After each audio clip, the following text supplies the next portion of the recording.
Malam itu, jam sudah menunjukkan pukul 11:04 ketika aku masih saja terpaku di depan monitor. Mata perih dan punggung pegal. Lampu di seksi keuangan sudah padam semua. Hanya menyisakan kerlip monitor dan beberapa lampu di lorong yang berkelap-kelip seperti sedang sekarat. Udara di kantor mendadak terasa dingin, menusuk hingga ke tulang. Padahal pendingin ruangan sudah dimatikan sejak jam 8. Aku menggosok-gosokkan kedua telapak tangan, berharap kehangatan bisa sedikit menjalar ke seluruh tubuhku yang kaku. Aku lembur lagi.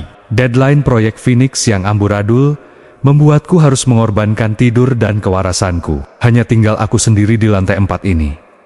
Atau setidaknya, itu yang kukira. Sebelum ceritanya dimulai, silakan tulis di kolom komentar dari daerah mana saja teman-teman yang menonton cerita ini. Jangan lupa like dan subscribe, agar channel ini bisa semakin berkembang, dan aku bisa berbagi lebih banyak kisah horor yang membuat bulu kudukmu merinding. Baiklah, mari kita mulai. Suara ketukan keyboardku sendiri terdengar nyaring di antara keheningan yang menyesakkan. Sesekali, suara desingan mesin pendingin di luar gedung atau deru kendaraan yang lewat jauh di bawah sana memecah kesunyian. Tapi itu malah terasa lebih mengerikan. Aku merasa seperti satu-satunya makhluk hidup di tengah kota yang sudah tidur pulas. Sialan, proyek ini, gumamku sendiri.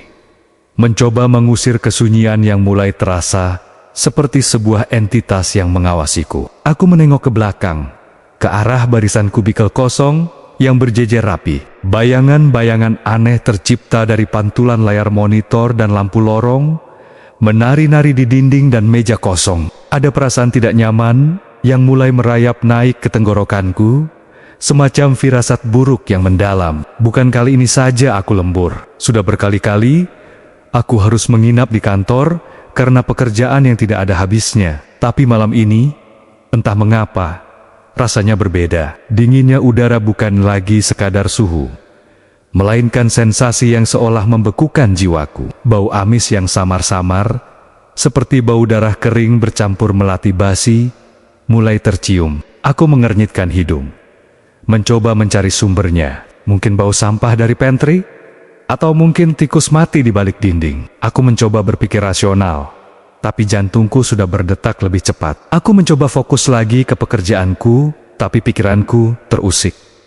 Bayangan-bayangan di ujung lorong seolah bergerak. Aku tahu itu hanya imajinasiku, hanya kelelahan yang mulai menggerogoti. Aku mengusap wajahku kasar, memaksakan diri untuk tidak melihat ke arah sana lagi. Ayolah, Dimas, jangan paranoid, bisikku pada diriku sendiri. Tiba-tiba, sebuah suara terkecil terdengar dari arah langit-langit. Aku mendongak, mencari-cari sumber suara itu. Langit-langit kantor kami terbuat dari gipsum, dengan beberapa panel yang agak kendur. Mungkin cicak, atau tikus lagi. Aku menghela napas, mencoba meyakinkan diri. Tapi suara itu tidak berhenti di situ. Ada suara gesekan halus, seolah ada sesuatu yang merayap di atas panel gipsum itu. Gesekan itu terdengar perlahan, menyeret, dan semakin mendekat ke arah kubikelku. Keringat dingin mulai membasahi pelipisku. Aku menelan ludah. Tenggorokanku terasa kering. Aku tahu ini bukan tikus. Gerakannya terlalu lambat, terlalu terencana. Aku mematikan monitor, berharap kegelapan akan menyembunyikanku, atau setidaknya membuatku tidak melihat apapun. Tapi itu adalah kesalahan. Kegelapan justru memperkuat indera pendengaranku. Suara gesekan itu kini lebih jelas, lebih berat. Ada suara napas yang samar, berat dan berdesir, seolah seseorang bernapas tepat di atas kepalaku. Aku meraih ponsel di meja. Jemariku gemetar mencari ikon senter. Cahaya senter yang redup dari ponselku menyapu langit-langit. Kosong. Tidak ada apa-apa. Hanya panel gipsum yang kusam. Aku menghela napas lega, mencaci maki diriku sendiri karena begitu penakut. Sudah, Dimas, kau lelah. Pulang saja kalau sudah selesai, gumamku. Saat aku hendak menyalakan monitor lagi, mataku menangkap sesuatu di sudut langit-langit. Di atas pojok bilik kerjaku, sebuah noda merah kehitaman, seperti bercak darah kering yang sudah lama menempel.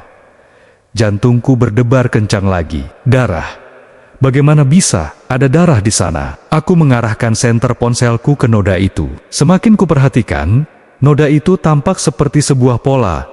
Seperti bekas jari yang dicapkan di sana, tapi dengan bentuk yang memanjang dan tipis. Lalu, sebuah suara kriet terdengar dari salah satu panel gipsum di atas kepalaku. Panel itu sedikit melengkung ke bawah, seolah ada beban berat di atasnya. Rasa dingin yang menusuk kembali menyergap, dan bau melati busuk bercampur amis darah semakin pekat, membuat mual.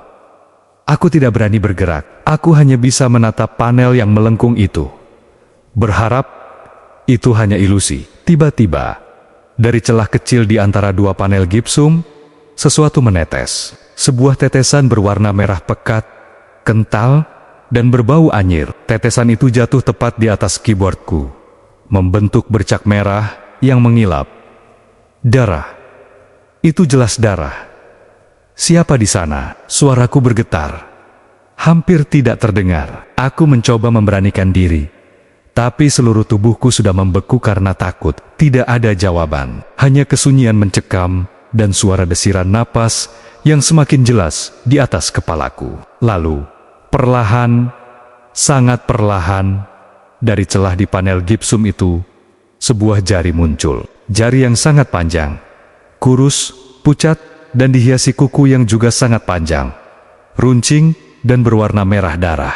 Kuku itu tampak seperti dicat, tapi kilauannya aneh, seolah terbuat dari tulang atau porselen yang diwarnai. Jari itu bergerak-gerak pelan, seperti sedang meraba-raba di atas panel. Aku menahan napas, tidak sanggup berteriak, bahkan untuk bernapas pun terasa menyakitkan. Jari itu kemudian menghilang, dan suara gesekan yang lebih jelas kembali terdengar. Kali ini bukan hanya satu jari. Dari celah yang sama, kemudian celah di sebelahnya, lalu di sebelahnya lagi, mulai muncul lebih banyak jari-jari pucat dengan kuku merah panjang yang sama mengerikannya. Jari-jari itu merayap di permukaan gipsum, seperti kaki laba-laba raksasa yang bergerak di atas kepalaku. Aku memejamkan mata erat-erat, berharap semua ini hanya mimpi buruk. Aku pasti tertidur di meja dan sekarang sedang bermimpi. Ya, ini pasti mimpi. Tapi sensasi dingin di kulitku, bau anyir yang menusuk hidung, dan suara gesekan yang nyata itu membuatku tahu ini adalah kenyataan yang paling mengerikan. Ketika aku membuka mata lagi, aku melihatnya.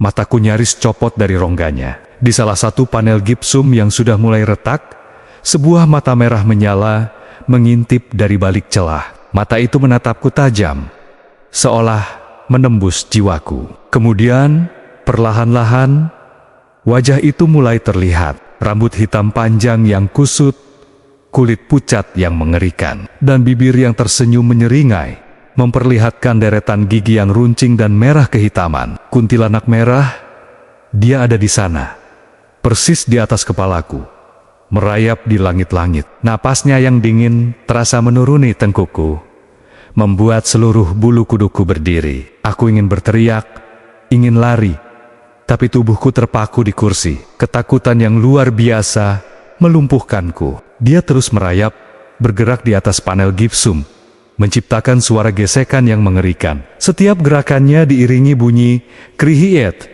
dari gipsum yang menahan bebannya. Lalu, sesuatu jatuh lagi dari langit-langit. Bukan darah kali ini. Sebuah benda putih panjang, runcing, dan sedikit melengkung. Benda itu mendarat tepat di depan wajahku.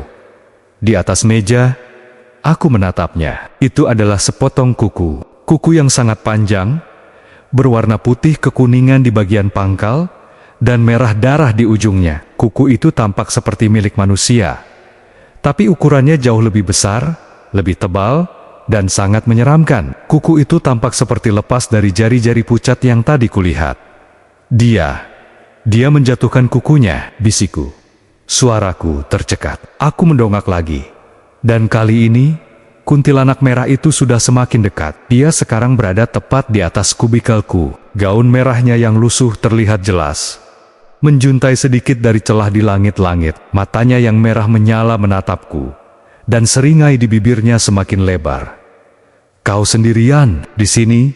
Sebuah bisikan serak, dingin, dan menyeramkan menembus telingaku. Suara itu bukan berasal dari atas, melainkan seperti muncul dari dalam kepalaku sendiri. Jantungku berdebar tak karuan, seperti hendak lepas dari tempatnya. Aku mencoba menggerakkan kakiku, mencoba mendorong kursi untuk menjauh, tapi tubuhku seolah terkunci. Aku hanya bisa menatap horor pada kuntilanak merah yang kini sudah nyaris sepenuhnya terlihat. Ia merangkak seperti laba-laba, dengan jari-jari panjangnya mencengkeram erat panel gipsum, dan kukunya yang panjang terlihat menggores permukaan. Beberapa serpihan gipsum kecil berjatuhan.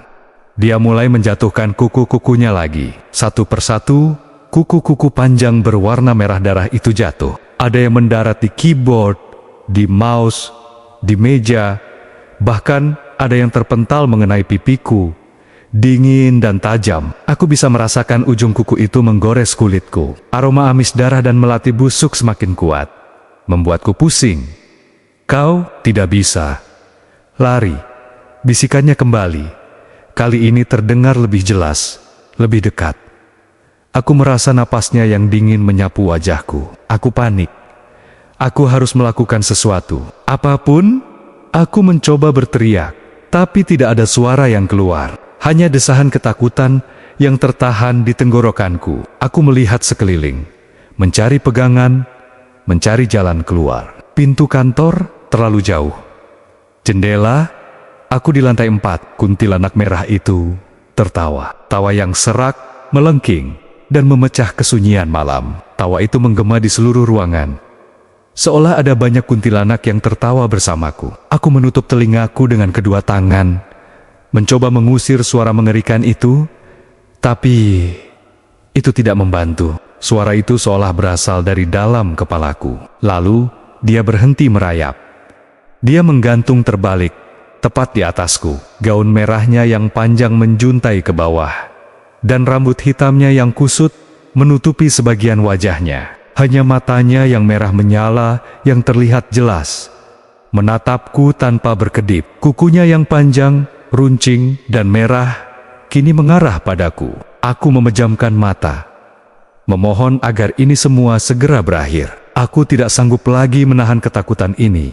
Aku bisa merasakan jantungku berdetak sangat kencang, seolah akan meledak di dalam dadaku. Darah berdesir di telingaku, membuat suara mendengung yang memekakkan. Tiba-tiba, sebuah sentuhan dingin mendarat di pundakku. Aku tersentak, membuka mata, dan yang kulihat adalah wajah kuntilanak merah itu sudah berada tepat di samping kepalaku.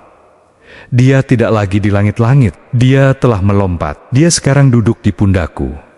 Beratnya terasa seperti batu yang menindihku. Matanya yang merah menyala menatapku dari jarak yang sangat dekat. Begitu dekat hingga aku bisa melihat guratan-guratan halus di irisnya yang mengerikan. Bau busuk itu kini menusuk hidungku, membuatku ingin muntah. Seringainya semakin lebar, menampakkan giginya yang runcing dan berwarna merah kehitaman. "Selamat datang," bisiknya di telingaku. Suaranya seperti bisikan angin di kuburan, tapi entah bagaimana terdengar jelas dan penuh ancaman. Aku tidak bisa bergerak. Seluruh tubuhku kaku, lumpuh karena teror yang luar biasa. Aku bisa merasakan tangannya yang dingin dan kurus mencengkeram pundakku. Kukunya yang panjang menancap sedikit di kulitku, menimbulkan rasa perih yang samar. Lalu, dia mulai melakukannya. Jari telunjuknya yang sangat panjang dan pucat, dengan kuku merah yang runcing, bergerak perlahan ke arah telingaku. Aku mencoba menghindar, mencoba menggelengkan kepalaku, tapi cengkeramannya di pundakku begitu kuat. Aku tidak bisa bergerak sedikit pun. Kuku panjangnya yang merah itu kini berada tepat di depan lubang telingaku. Aku bisa merasakan ujung kuku itu yang tajam menyentuh kulitku. Rasa dingin menjalar di seluruh tubuhku, diikuti dengan rasa perih yang mengerikan. Kuntilanak merah itu menyeringai lebih lebar.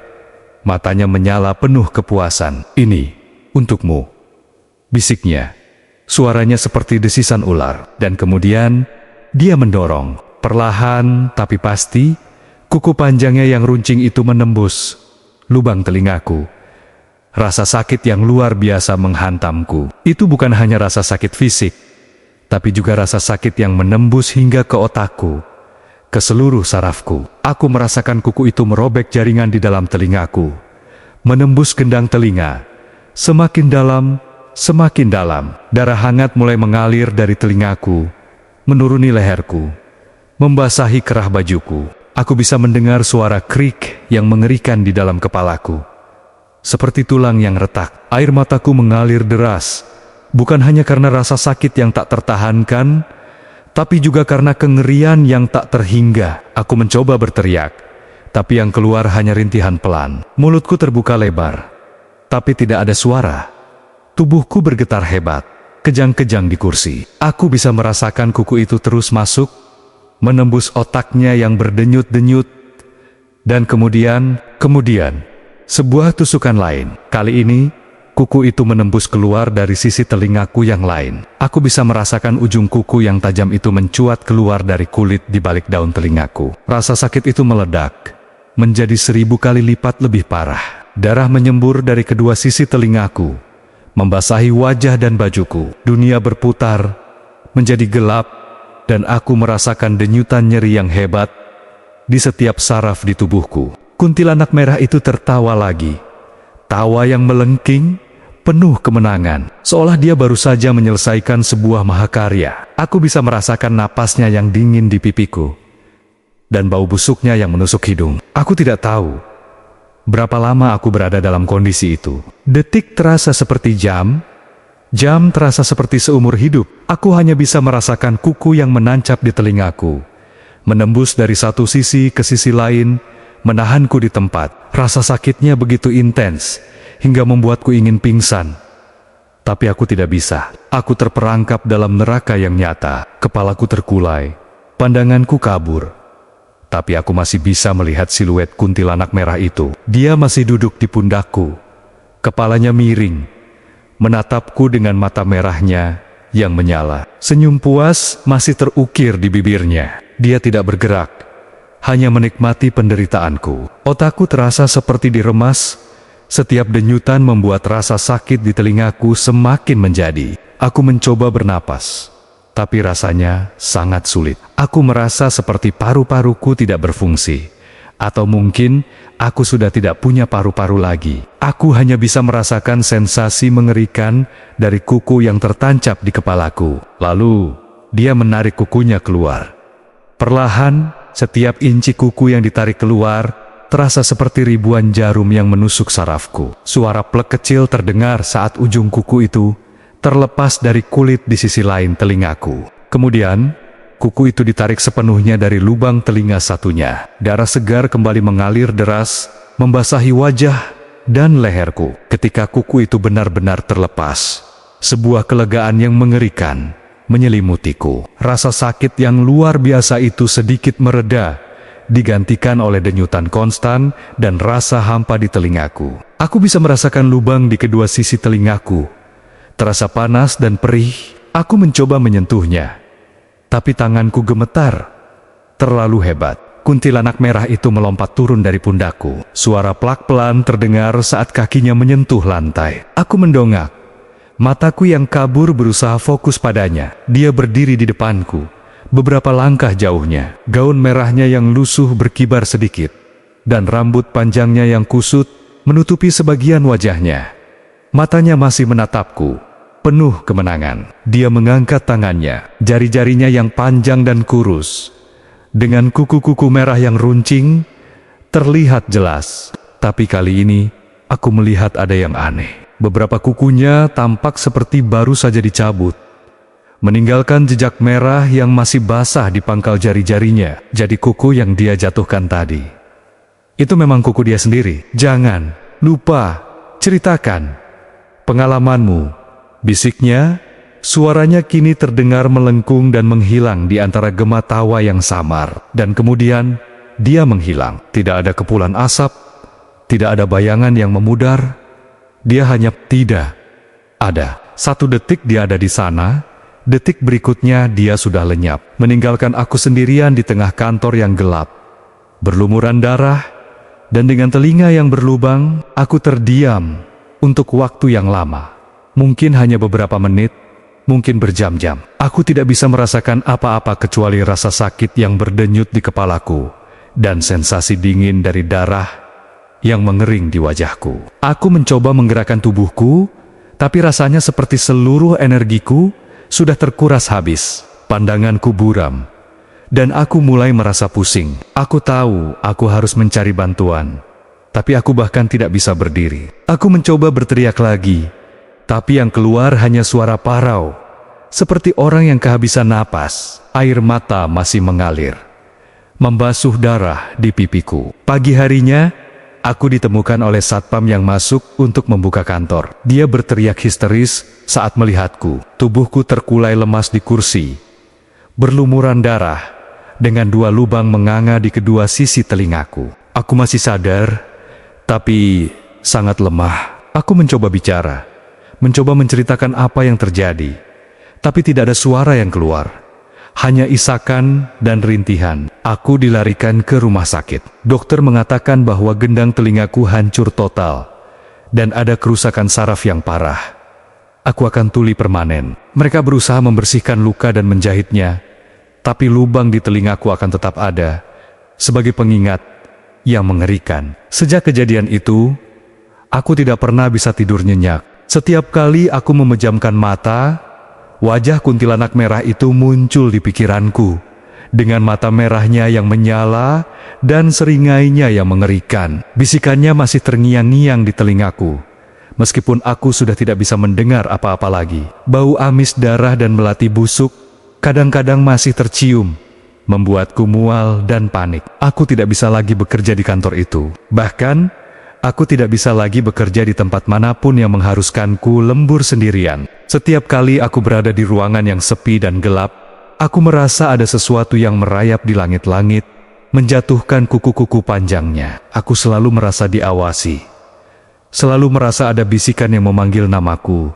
meskipun aku tidak bisa mendengarnya. Malam-malamku kini dihabiskan dalam kegelisahan, menatap langit-langit kamarku sendiri, takut jika ada bayangan yang muncul. Aku bahkan sering melihat bayangan kuntilanak merah itu di sudut ruangan.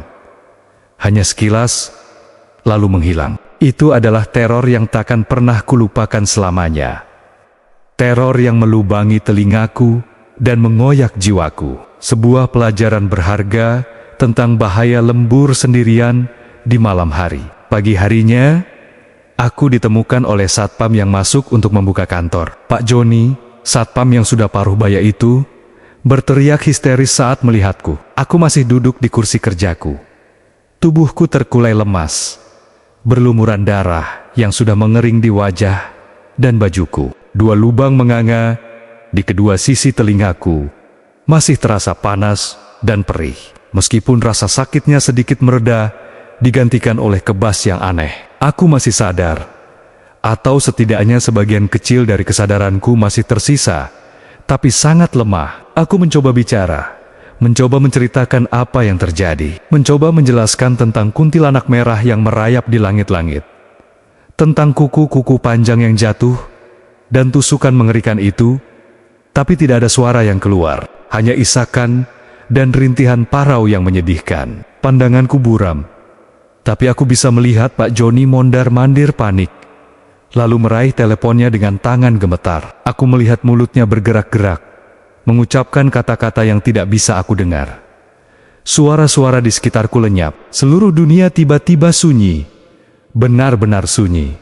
Seperti aku berada di dalam sebuah kotak hampa udara. Hanya denyutan konstan di kepalaku, dan desiran darah di pembuluh nadiku yang bisa kurasakan. Aku menyadari saat itu bahwa aku sudah tidak bisa mendengar apa-apa lagi. Kuntilanak merah itu telah merenggut salah satu indera terpentingku. Ketakutan itu kembali menyergap. Kali ini jauh lebih dalam, lebih menakutkan, karena aku tahu aku akan menghadapi dunia ini tanpa bisa mendengar apapun. Sirena ambulans dan polisi yang biasanya memekakkan telinga, kini hanya berupa getaran samar yang kurasakan di tanah, di lantai, di udara. Aku melihat lampu-lampu biru dan merah berputar-putar di luar jendela, memantul di dinding kantor yang kusam. Beberapa orang berseragam datang, wajah mereka menunjukkan ekspresi terkejut dan jijik, saat melihat kondisiku. Mereka berbicara, menggerakkan mulut, tapi tidak ada suara yang sampai padaku. Aku merasa seperti terisolasi di dalam gelembung kaca. Sendirian di antara keramaian, di rumah sakit, semuanya terasa seperti mimpi buruk yang tidak ada habisnya. Aroma antiseptik yang menusuk hidung, cahaya lampu yang menyilaukan, dan wajah-wajah cemas yang berbicara kepadaku tanpa menghasilkan suara. Dokter datang dan pergi, memeriksa lukaku, menatapku dengan tatapan kasihan. Aku mencoba membaca bibir mereka, mencoba memahami apa yang mereka katakan, tapi itu sangat sulit. Aku hanya bisa menangkap beberapa kata kunci: trauma parah, gendang telinga hancur, saraf rusak, dan tuli permanen. Setiap kata yang kucerna dari gerakan bibir mereka bagaikan palu yang menghantam kepalaku, menghancurkan harapanku sedikit demi sedikit. Aku dilarikan ke ruang operasi untuk membersihkan luka dan menjahitnya. Sensasi pisau bedah yang dingin, jahitan yang menusuk kulit, semuanya terasa sangat nyata, sangat menyakitkan. Meskipun aku sudah diberi anestesi, aku bisa merasakan setiap gerakan dokter, setiap sentuhan perawat, setiap tarikan benang yang menjahit kembali kulit di sekitar telingaku yang berlubang. Lubang itu, yang semula menganga lebar, kini tertutup rapat. Tapi aku tahu di baliknya, kerusakan itu sudah permanen. Mereka berusaha memperbaiki apa yang bisa diperbaiki, tapi lubang di telingaku akan tetap ada, sebagai pengingat yang mengerikan akan malam itu. Orang tuaku datang menjenguk. Wajah ibu pucat pasi, matanya sembab karena menangis. Ayahku terlihat lebih tegang, berusaha menahan emosinya. Mereka berbicara kepadaku. Tangan ibu membelai rambutku dengan lembut. Aku melihat mulutnya bergerak, mengucapkan kata-kata yang penuh kasih sayang dan kekhawatiran. Tapi aku tidak bisa mendengarnya. Aku hanya bisa merasakan getaran tangannya, kehangatan sentuhannya, dan air mata yang jatuh membasahi pipiku. Ini adalah pukulan terbesar bagiku, melihat mereka menderita karena apa yang menimpaku. Aku mencoba membalas, mencoba mengatakan bahwa aku baik-baik saja, bahwa aku minta maaf, tapi yang keluar hanya bisikan yang tidak berarti. Kami berkomunikasi dengan tulisan atau isyarat sederhana, dan itu sangat melelahkan, sangat frustrasi. Polisi juga datang untuk menginterogasiku. Mereka ingin tahu apa yang sebenarnya terjadi. Siapa yang melakukan ini kepadaku? Apakah ada musuh di kantor? Apakah ada perampokan? Mereka menuliskan pertanyaan-pertanyaan mereka di sebuah buku catatan, dan aku mencoba menuliskan jawabanku, mencoba menjelaskan tentang sosok kuntilanak merah yang melompat ke pundakku dan menancapkan kukunya ke telingaku. Tapi mereka hanya menatapku dengan tatapan skeptis, seolah aku sedang mengarang cerita gila. Pak Dimas, kami mengerti Anda mungkin mengalami trauma berat, tulis seorang detektif paruh baya di buku catatannya. Tapi kami perlu bukti, Pak. Apa ada saksi lain? Siapa yang bisa mengkonfirmasi cerita Anda tentang makhluk halus? Aku hanya bisa menggelengkan kepala, air mata mengalir. Bagaimana aku bisa menjelaskan apa yang terjadi? Bagaimana aku bisa membuktikan keberadaan makhluk yang hanya aku yang melihatnya? Darah di kantor, lubang di telingaku, itu adalah bukti fisik. Tapi mereka tidak bisa menemukan pelakunya. Tidak ada sidik jari aneh, tidak ada jejak kaki, tidak ada kerusakan lain yang berarti selain panel gipsum yang sedikit melengkung dan beberapa serpihan kecil. Mereka menyimpulkan bahwa aku mungkin diserang oleh seseorang, mungkin preman yang menyusup ke kantor, atau mungkin aku mengalami episode psikotik dan melukai diriku sendiri. Ide itu membuatku marah, tapi aku tidak bisa menyuarakannya. Aku tahu apa yang kualami. Itu nyata, sangat nyata. Setelah beberapa hari di rumah sakit, aku diizinkan pulang. Dunia di luar rumah sakit terasa asing. Suara klakson mobil, hiruk-pikuk kota, tawa anak-anak di taman, semuanya lenyap. Dunia menjadi bisu. Aku hanya bisa melihat, merasakan, mencium, dan menyentuh. Indera penglihatanku menjadi sangat tajam, seolah mata kompensasi untuk hilangnya pendengaranku. Aku melihat setiap detail, setiap bayangan yang bergerak, setiap perubahan ekspresi wajah orang yang berbicara kepadaku. Di rumah, teror itu tidak berhenti. Justru, Teror itu semakin menjadi-jadi. Setiap malam, saat aku mencoba memejamkan mata, wajah kuntilanak merah itu muncul di pikiranku. Dengan mata merahnya yang menyala, dan seringainya yang mengerikan. Bisikannya masih terngiang-ngiang di telingaku. Meskipun aku sudah tidak bisa mendengar apa-apa lagi. Itu adalah bisikan yang muncul dari dalam kepalaku sendiri. Bisikan tentang jangan lupa ceritakan pengalamanmu. Bau amis darah dan melati busuk kadang-kadang masih tercium. Tiba-tiba muncul di kamarku yang bersih, membuatku mual dan panik. Aku akan mencari-cari sumber bau itu, menciumi setiap sudut, tapi tidak ada apa-apa. Bau itu hanya muncul, lalu menghilang begitu saja, meninggalkan jejak ketakutan yang mendalam. Aku tidak bisa lagi bekerja di kantor itu.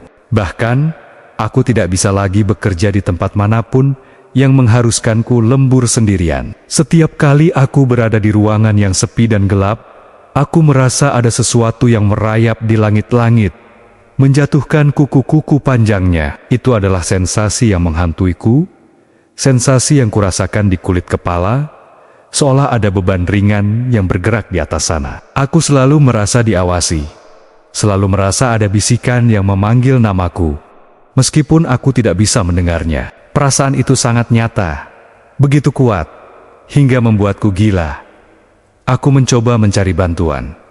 Pertama, dari sisi dokter muda itu mendengarkan, atau lebih tepatnya, membaca ceritaku dengan sabar. Dia mendiagnosisku dengan PTSD akut dan trauma berat. Dia memberiku obat penenang dan antidepresan, berharap itu akan meredakan halusinasi dan kecemasanku. Tapi obat-obatan itu tidak membantu. Halusinasi visual, bau-bauan, dan sensasi dingin itu masih terus muncul. Kuntilanak merah itu masih ada di sana, di sudut mataku, di balik bayangan, di sela-sela hembusan angin malam. Pak Dimas, ini adalah respons alami tubuh Anda terhadap trauma yang sangat mengerikan.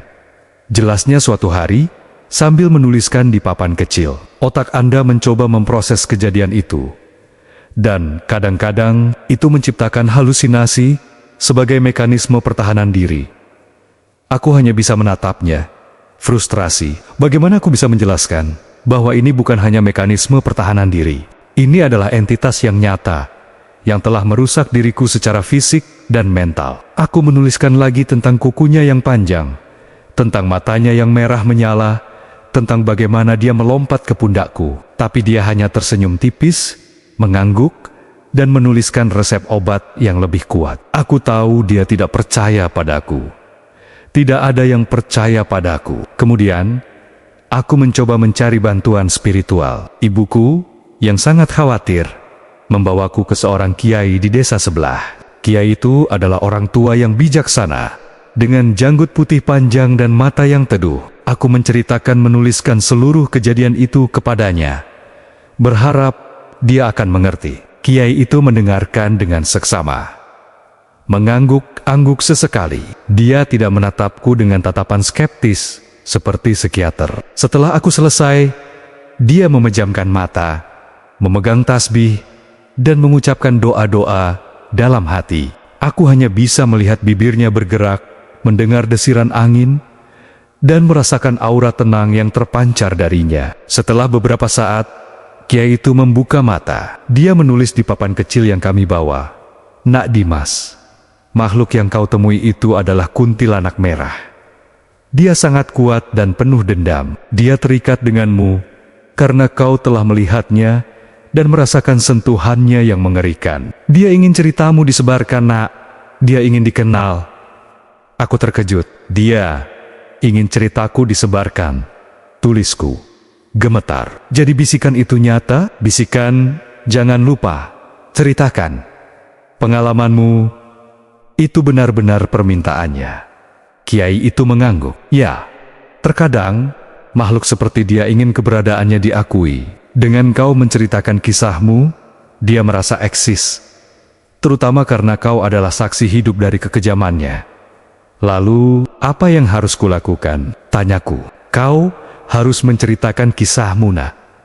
Tapi bukan hanya itu. Kau harus membersihkan jiwamu, mendekatkan diri pada Tuhan, dan memperkuat imanmu. Hanya dengan begitu kau bisa mendapatkan perlindungan dari kekuatannya.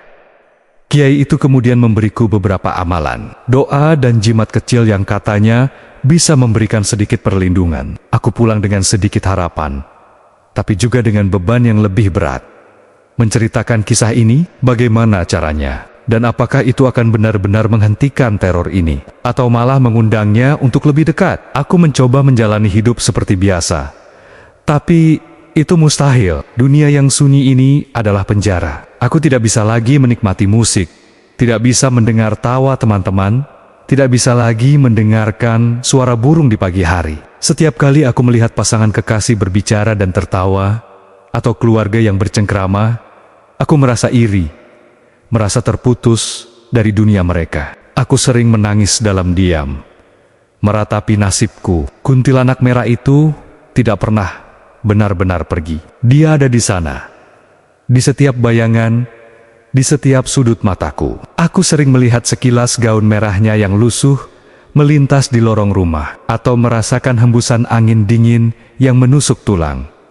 Meskipun semua jendela tertutup rapat, bau melati busuk dan amis darah kadang-kadang akan memenuhi kamarku, membuatku tercekik. Suatu malam, aku sedang duduk di ruang tamu, mencoba membaca sebuah buku, tapi pikiranku terus melayang. Tiba-tiba, lampu di ruang tamu berkedip-kedip. 1 kali, 2 kali, lalu padam sepenuhnya. Gelap gulita, hanya cahaya redup dari bulan yang masuk melalui jendela menciptakan bayangan-bayangan aneh. Napas yang berat dan dingin kembali terasa di tengkukku. Aku tahu dia ada di sana. Aku bisa merasakannya. Aku tidak bisa mendengarnya, tapi aku bisa merasakan kehadirannya yang sangat kuat, sangat mengancam. Aku membalikkan badan perlahan, jantungku berdebar kencang. Di sudut ruangan, di antara bayangan lemari buku dan sofa, aku melihatnya. Siluet hitam kuntilanak merah itu. Dia berdiri di sana, diam, hanya menatapku dengan mata merahnya yang menyala. Dia tidak bergerak, tidak membuat suara. Hanya ada kehadirannya saja sudah cukup membuatku lemas. Aku tidak bisa menahan diri. Aku meraih ponselku yang tergeletak di meja. Tanganku gemetar hebat. Aku menyalakan senter. Cahaya senter menembus kegelapan, menyapu ke arahnya, tapi dia tidak ada. Hanya bayangan-bayangan yang menari dari perabot rumah. "Kau ada di mana?" bisikku. Suaraku parau. Meskipun aku tahu dia tidak akan menjawab dengan suara. Aku hanya ingin tahu, ingin melihatnya, ingin memastikan bahwa aku tidak gila. Lalu, sebuah sensasi dingin mendarat di bahuku. Aku tersentak, berbalik dengan cepat.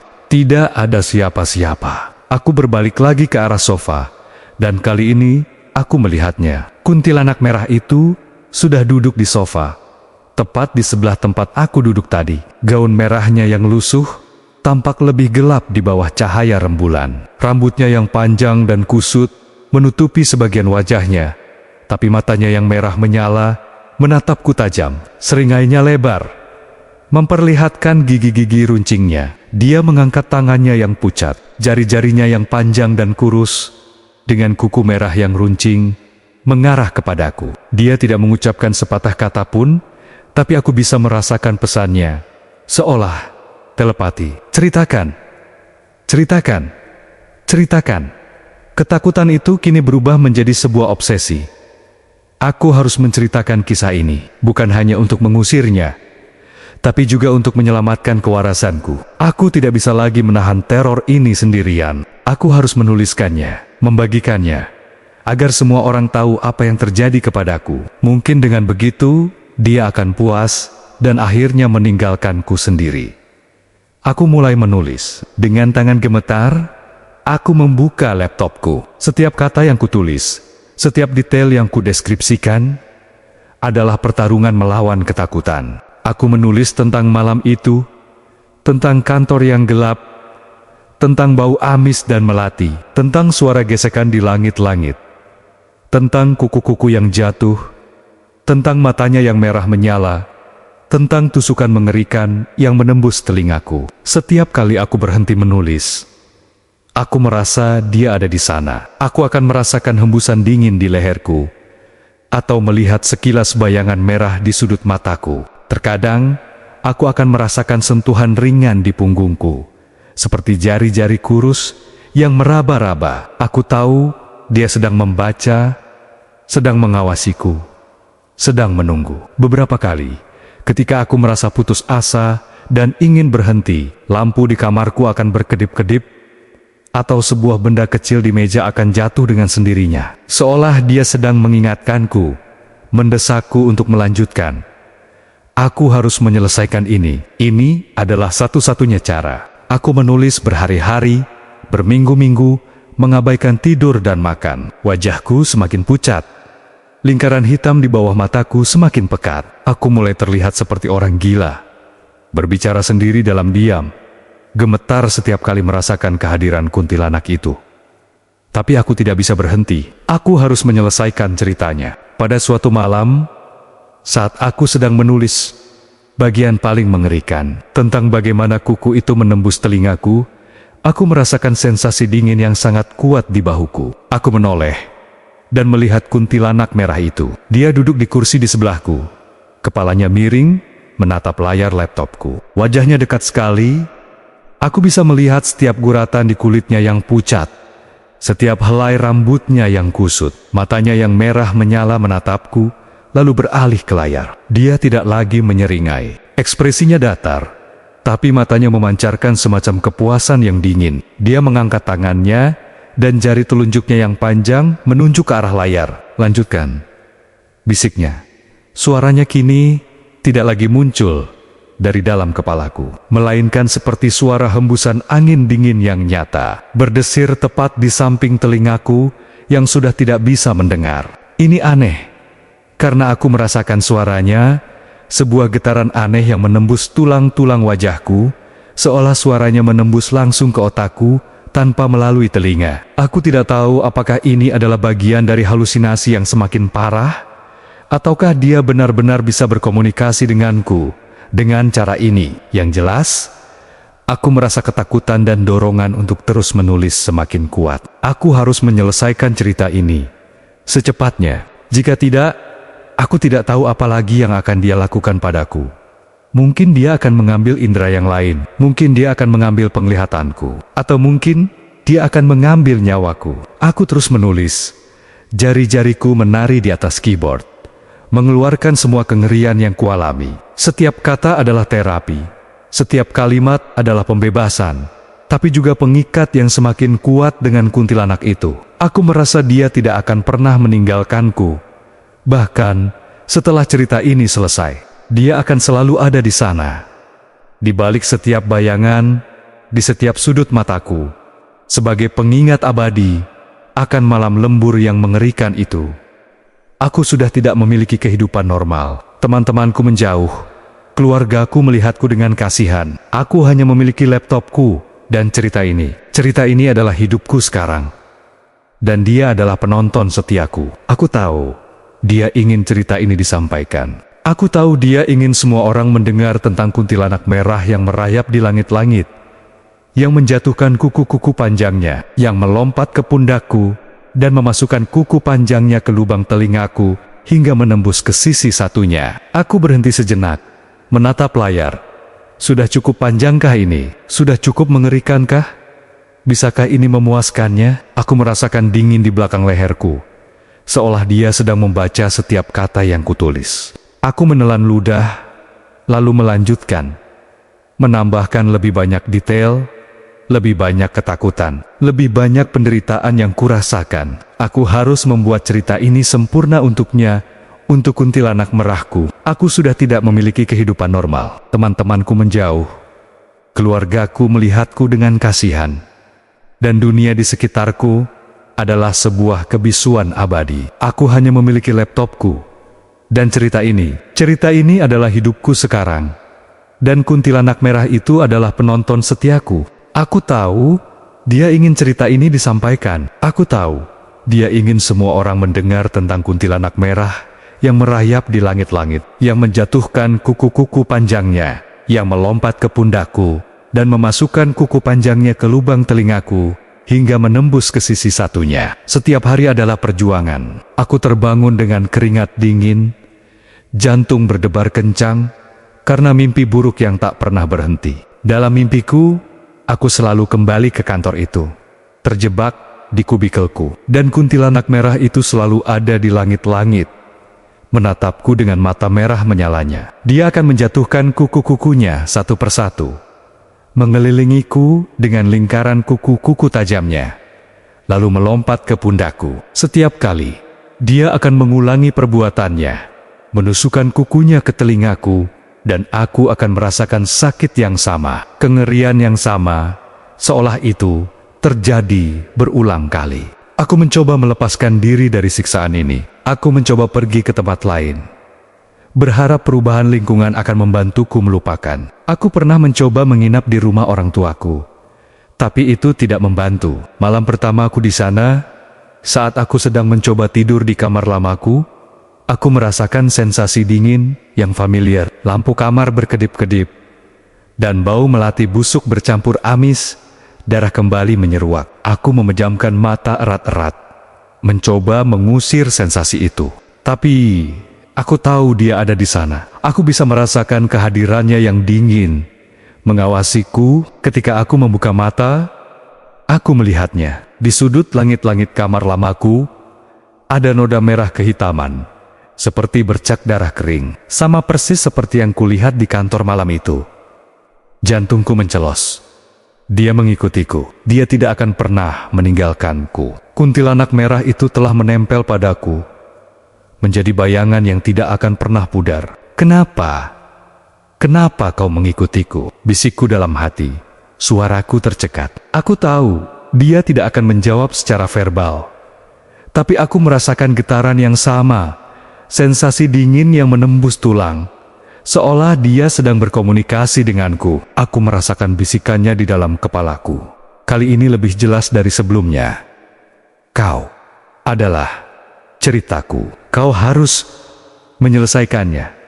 Panik, aku langsung kembali ke apartemenku. Aku tahu, satu-satunya cara untuk meredakan teror ini adalah dengan menyelesaikan ceritanya. Ini adalah kesepakatan yang tidak terucapkan antara aku dan dia. Aku harus menjadi penyambung lidahnya, menceritakan kisahnya kepada dunia. Setiap kata yang kutulis adalah tetesan darah. Setiap kalimat adalah bagian dari jiwaku yang terkoyak. Aku berusaha membuat setiap detil sejelas mungkin, setiap sensasi serealistis mungkin, agar pembaca bisa merasakan kengerian yang sama sepertiku. Aku menulis tentang ketakutan yang melumpuhkanku, tentang keputusasaanku saat menyadari bahwa aku tidak bisa lagi mendengar, tentang betapa hancurnya aku saat melihat orang tuaku menangis. Aku menulis dengan obsesif, mengabaikan dunia di sekitarku. Aku tidak lagi makan dengan teratur, tidak lagi tidur dengan layak. Wajahku semakin cekung, mataku merah dan bengkak, rambutku acak-acakan, bajuku lusuh. Aku tidak peduli. Satu-satunya hal yang penting adalah menyelesaikan cerita ini. Pada suatu malam yang pekat, saat angin berdesir di luar jendela apartemenku, aku sedang menulis bagian tentang bagaimana kuntilanak merah itu melompat ke pundakku. Jari-jariku menari di keyboard, tapi tiba-tiba lampu di kamarku padam, gelap gulita. Hanya cahaya redup dari layar laptop yang menyinari wajahku. Napas yang dingin, bau melati busuk dan amis darah. Semuanya kembali. Aku tahu dia ada di sana. Aku tidak perlu melihatnya. Aku bisa merasakannya. Dia ada di belakangku, di sampingku, di mana-mana. Aku merasakan sentuhan dingin di bahuku. Bukan lagi sentuhan ringan, melainkan sebuah cengkeraman yang kuat. Aku menoleh perlahan. Dan di antara kegelapan yang pekat, aku melihat matanya yang merah menyala. Dia berada tepat di belakang kursiku. Wajahnya dekat dengan wajahku. Kali ini, dia tidak hanya menunjuk layar. Dia mengangkat tangannya, dan salah satu kukunya yang panjang dan runcing menunjuk langsung ke telingaku yang sudah berlubang. Aku merasakan ujung kuku yang tajam itu menyentuh kulitku, menyebabkan rasa perih yang familiar. Kau belum selesai. Suara bisikannya bergetar di dalam kepalaku. Kali ini terdengar lebih mendesak, lebih mengancam. Detailnya, kurang darah. Belum cukup. Jantungku berdebar kencang. Dia tidak puas. Apalagi yang dia inginkan? Aku sudah menceritakan semuanya. Semua kengerian yang bisa kubayangkan. Apalagi yang kau inginkan? Bisikku.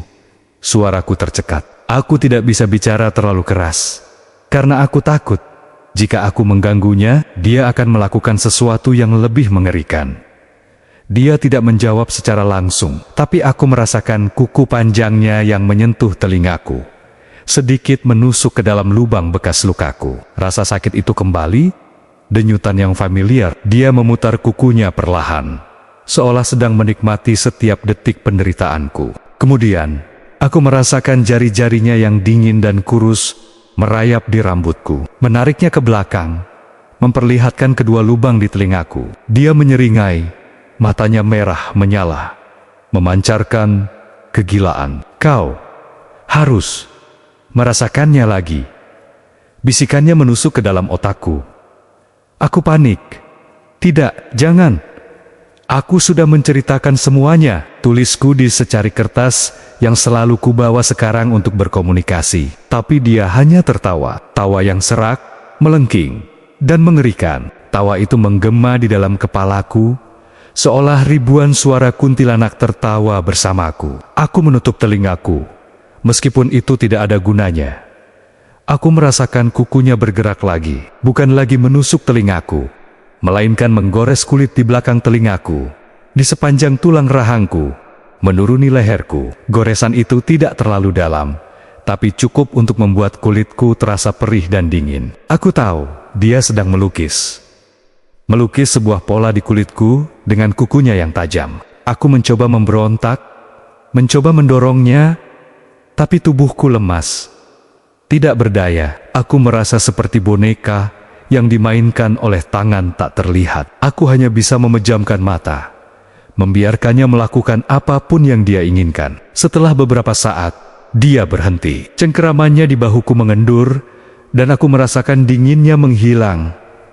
Aku membuka mata perlahan. Lampu di kamarku menyala kembali, seolah tidak pernah padam. Aku meraba leherku. Tidak ada luka yang terlihat jelas, tapi ada sensasi perih yang samar.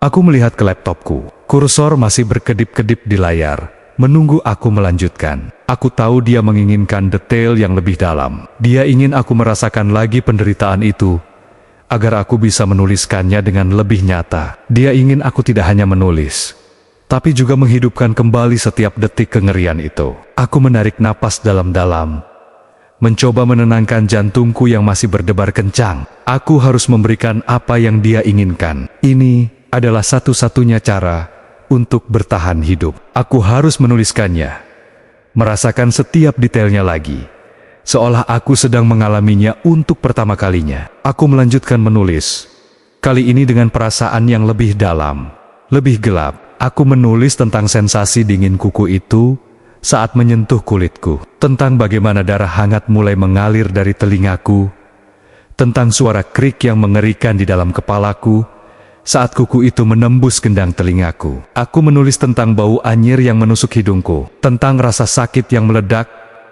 saat kuku itu menembus keluar dari sisi lain telingaku. Aku menulis tentang keputusasaanku, tentang bagaimana aku merasa jiwaku terkoyak, tentang bagaimana aku ingin mati saja agar penderitaan ini berakhir. Aku menulis tentang air mataku yang mengalir deras, membasahi wajahku yang sudah berlumuran darah. Aku menulis tentang tawa kuntilanak merah itu yang melengking, penuh kemenangan, seolah dia baru saja menyelesaikan sebuah mahakarya. Setiap kata yang kutulis adalah bayangan dari kengerian yang tak terlukiskan. Aku merasa seperti sedang menggali kuburanku sendiri, atau mungkin menggali kuburannya, agar dia bisa beristirahat dengan tenang setelah kisahnya diceritakan. Aku tidak tahu apakah cerita ini akan pernah selesai. Aku merasa dia akan selalu menemukan kekurangan, selalu meminta lebih banyak detail, lebih banyak kengerian. Dia ingin aku menjadi bonekanya, menceritakan kisahnya sesuai keinginannya, sampai aku benar-benar hancur. Aku mengangkat kepalaku dari laptop, melihat ke sekeliling. Kamarku terasa dingin. Meskipun semua jendela tertutup, bau melati dan amis darah samar tercium. Aku tahu dia ada di sana, mengawasiku, Menunggu, aku menghela napas panjang, lalu kembali menatap layar. Aku harus melanjutkan. Aku harus menulis. Ini adalah takdirku sekarang. Menjadi penyambung lidah kuntilanak merah, menceritakan kisah terornya kepada dunia, sampai aku tidak bisa lagi menulis, sampai aku tidak bisa lagi bernapas, sampai aku benar-benar menjadi miliknya seutuhnya. Aku sudah tidak memiliki kehidupan normal. Teman-temanku menjauh. Keluargaku melihatku dengan kasihan. Dan dunia di sekitarku adalah sebuah kebisuan abadi. Aku hanya memiliki laptopku. Dan cerita ini adalah hidupku sekarang.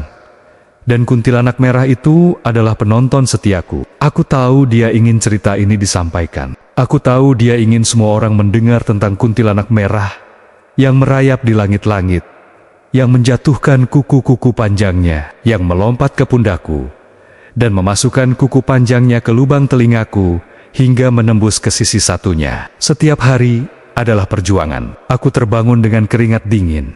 Jantung berdebar kencang, karena mimpi buruk yang tak pernah berhenti. Dalam mimpiku, aku selalu kembali ke kantor itu, terjebak di kubikelku, dan kuntilanak merah itu selalu ada di langit-langit, menatapku dengan mata merah menyalanya. Dia akan menjatuhkan kuku-kukunya satu persatu, mengelilingiku dengan lingkaran kuku-kuku tajamnya, lalu melompat ke pundakku. Setiap kali, dia akan mengulangi perbuatannya, menusukkan kukunya ke telingaku, dan aku akan merasakan sakit yang sama, kengerian yang sama, seolah itu terjadi berulang kali. Aku mencoba melepaskan diri dari siksaan ini. Aku mencoba pergi ke tempat lain, berharap perubahan lingkungan akan membantuku melupakan. Aku pernah mencoba menginap di rumah orang tuaku, tapi itu tidak membantu. Malam pertama aku di sana, saat aku sedang mencoba tidur di kamar lamaku, aku merasakan sensasi dingin yang familiar. Lampu kamar berkedip-kedip, dan bau melati busuk bercampur amis. Darah kembali menyeruak. Aku memejamkan mata erat-erat, mencoba mengusir sensasi itu. Tapi aku tahu dia ada di sana. Aku bisa merasakan kehadirannya yang dingin, mengawasiku. Ketika aku membuka mata, aku melihatnya. Di sudut langit-langit kamar lamaku, ada noda merah kehitaman, seperti bercak darah kering. Sama persis seperti yang kulihat di kantor malam itu. Jantungku mencelos. Dia mengikutiku. Dia tidak akan pernah meninggalkanku. Kuntilanak merah itu telah menempel padaku, menjadi bayangan yang tidak akan pernah pudar. Kenapa? Kenapa kau mengikutiku? Bisikku dalam hati. Suaraku tercekat. Aku tahu dia tidak akan menjawab secara verbal, tapi aku merasakan getaran yang sama, sensasi dingin yang menembus tulang. Seolah dia sedang berkomunikasi denganku. Aku merasakan bisikannya di dalam kepalaku. Kali ini lebih jelas dari sebelumnya. Kau adalah ceritaku. Kau harus menyelesaikannya. Panik, aku langsung kembali ke apartemenku. Aku tahu, satu-satunya cara untuk meredakan teror ini adalah dengan menyelesaikan ceritanya. Ini adalah kesepakatan yang tidak terucapkan antara aku dan dia. Aku harus menjadi penyambung lidahnya, menceritakan kisahnya kepada dunia. Setiap kata yang kutulis adalah tetesan darah. Setiap kalimat adalah bagian dari jiwaku yang terkoyak. Aku berusaha membuat setiap detil sejelas mungkin, setiap sensasi serealistis mungkin, agar pembaca bisa merasakan kengerian yang sama sepertiku. Aku menulis tentang ketakutan yang melumpuhkanku, tentang keputusasaanku saat menyadari bahwa aku tidak bisa lagi mendengar, tentang betapa hancurnya aku saat melihat orang tuaku menangis. Aku menulis dengan obsesif, mengabaikan dunia di sekitarku. Aku tidak lagi makan dengan teratur, tidak lagi tidur dengan layak. Wajahku semakin cekung, mataku merah dan bengkak, rambutku acak-acakan, bajuku lusuh. Aku tidak peduli. Satu-satunya hal yang penting adalah menyelesaikan cerita ini. Pada suatu malam yang pekat, saat angin berdesir di luar jendela apartemenku, aku sedang menulis bagian tentang bagaimana kuntilanak merah itu melompat ke pundakku. Jari-jariku menari di keyboard, tapi tiba-tiba lampu di kamarku padam, gelap gulita. Hanya cahaya redup dari layar laptop yang menyinari wajahku. Napas yang dingin, bau melati busuk dan amis darah. Semuanya kembali. Aku tahu dia ada di sana. Aku tidak perlu melihatnya. Aku bisa merasakannya. Dia ada di belakangku, di sampingku, di mana-mana. Aku merasakan sentuhan dingin di bahuku. Bukan lagi sentuhan ringan, melainkan sebuah cengkeraman yang kuat. Aku menoleh perlahan. Dan di antara kegelapan yang pekat, aku melihat matanya yang merah menyala. Dia berada tepat di belakang kursiku, wajahnya dekat dengan wajahku. Kali ini, dia tidak hanya menunjuk layar. Dia mengangkat tangannya, dan salah satu kukunya yang panjang dan runcing, menunjuk langsung ke telingaku yang sudah berlubang. Aku merasakan ujung kuku yang tajam itu menyentuh kulitku, menyebabkan rasa perih yang familiar. Kau belum selesai. Suara bisikannya bergetar di dalam kepalaku. Kali ini terdengar lebih mendesak, lebih mengancam. Detailnya, kurang darah. Belum cukup. Jantungku berdebar kencang. Dia tidak puas. Apalagi yang dia inginkan? Aku sudah menceritakan semuanya. Semua kengerian yang bisa kubayangkan. Apalagi yang kau inginkan? Bisikku. Suaraku tercekat. Aku tidak bisa bicara terlalu keras, karena aku takut jika aku mengganggunya, dia akan melakukan sesuatu yang lebih mengerikan. Tapi dia hanya tertawa. Tawa yang serak, melengking, dan mengerikan. Tawa itu menggema di dalam kepalaku, seolah ribuan suara kuntilanak tertawa bersamaku. Aku menutup telingaku. Meskipun itu tidak ada gunanya, aku merasakan kukunya bergerak lagi. Bukan lagi menusuk telingaku, melainkan menggores kulit di belakang telingaku, di sepanjang tulang rahangku, menuruni leherku. Goresan itu tidak terlalu dalam, tapi cukup untuk membuat kulitku terasa perih dan dingin. Aku tahu dia sedang melukis sebuah pola di kulitku dengan kukunya yang tajam. Aku mencoba memberontak, mencoba mendorongnya, tapi tubuhku lemas. Tidak berdaya. Aku merasa seperti boneka yang dimainkan oleh tangan tak terlihat. Aku hanya bisa memejamkan mata, membiarkannya melakukan apapun yang dia inginkan. Setelah beberapa saat, dia berhenti. Cengkeramannya di bahuku mengendur, dan aku merasakan dinginnya menghilang. Aku membuka mata perlahan. Lampu di kamarku menyala kembali, seolah tidak pernah padam. Aku meraba leherku. Tidak ada luka yang terlihat jelas, tapi ada sensasi perih yang samar. Aku melihat ke laptopku. Kursor masih berkedip-kedip di layar, menunggu aku melanjutkan. Aku tahu dia menginginkan detail yang lebih dalam. Dia ingin aku merasakan lagi penderitaan itu, agar aku bisa menuliskannya dengan lebih nyata. Dia ingin aku tidak hanya menulis, tapi juga menghidupkan kembali setiap detik kengerian itu. Aku menarik napas dalam-dalam, mencoba menenangkan jantungku yang masih berdebar kencang. Aku harus memberikan apa yang dia inginkan. Ini adalah satu-satunya cara untuk bertahan hidup. Aku harus menuliskannya, merasakan setiap detailnya lagi, seolah aku sedang mengalaminya untuk pertama kalinya. Aku melanjutkan menulis, kali ini dengan perasaan yang lebih dalam, lebih gelap. Aku menulis tentang sensasi dingin kuku itu saat menyentuh kulitku, tentang bagaimana darah hangat mulai mengalir dari telingaku, tentang suara krik yang mengerikan di dalam kepalaku saat kuku itu menembus kendang telingaku. Aku menulis tentang bau anyir yang menusuk hidungku, tentang rasa sakit yang meledak saat kuku itu menembus keluar dari sisi lain telingaku. Aku menulis tentang keputusasaanku, tentang bagaimana aku merasa jiwaku terkoyak, tentang bagaimana aku ingin mati saja agar penderitaan ini berakhir. Aku menulis tentang air mataku yang mengalir deras, membasahi wajahku yang sudah berlumuran darah. Aku menulis tentang tawa kuntilanak merah itu yang melengking, penuh kemenangan, seolah dia baru saja menyelesaikan sebuah mahakarya. Setiap kata yang kutulis adalah bayangan dari kengerian yang tak terlukiskan. Aku merasa seperti sedang menggali kuburanku sendiri, atau mungkin menggali kuburannya agar dia bisa beristirahat dengan tenang setelah kisahnya diceritakan. Aku tidak tahu apakah cerita ini akan pernah selesai. Aku merasa dia akan selalu menemukan kekurangan, selalu meminta lebih banyak detail, lebih banyak kengerian. Dia ingin aku menjadi bonekanya, menceritakan kisahnya sesuai keinginannya, sampai aku benar-benar hancur. Aku mengangkat kepalaku dari laptop, melihat ke sekeliling. Kamarku terasa dingin, meskipun semua jendela tertutup. Bau melati dan amis darah samar-samar tercium. Aku tahu dia ada di sana, mengawasiku, menunggu. Aku menghela napas panjang, lalu kembali menatap layar. Aku harus melanjutkan. Aku harus menulis. Ini adalah takdirku sekarang, menjadi penyambung lidah kuntilanak merah, menceritakan kisah terornya kepada dunia.